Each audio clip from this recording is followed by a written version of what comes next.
Hi, welcome to Students Corner. My name is Faith, an international student of Teesside University. Today we'll be discussing various culture shock experiences by Teesside University international students. We have one of our international students in here with us and he's going to give more insight on his personal experience as it relates to culture shock. Please can we meet you? Hi, my name is Solomon Bartholomew. I'm a student of data science here at Teesside University and I'm from Nigeria. Are you welcome, sir? Thank you for having me.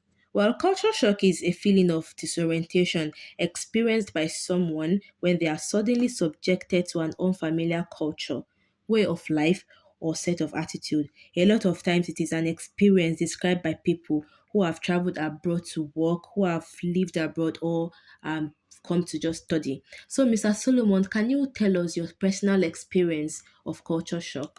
I would say one of the major things that took me aback was the use of endearing words and, of course, the consumption of hot beverages. But chief among that was the timeliness as it related to transportation. Because in my home country, I could go to the bus station anytime and have vehicles readily available to convey me to whatever destination. But here in the UK, you had to book and then you had to be there on time. So I missed my buses a couple of times before I adjusted to the way of life in the UK. So basically, those are the things that took me aback.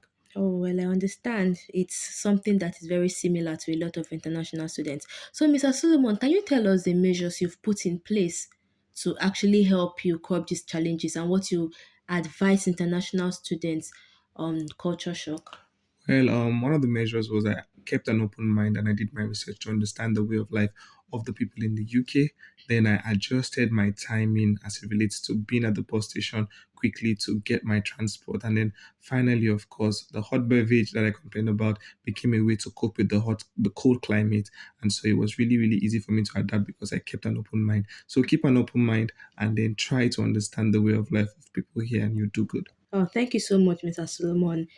International students needs to understand that there is no exception to the experience of culture shock. Just keep an open mind, and somehow you are going to get along. Thank you for coming on board, Mr. Solomon.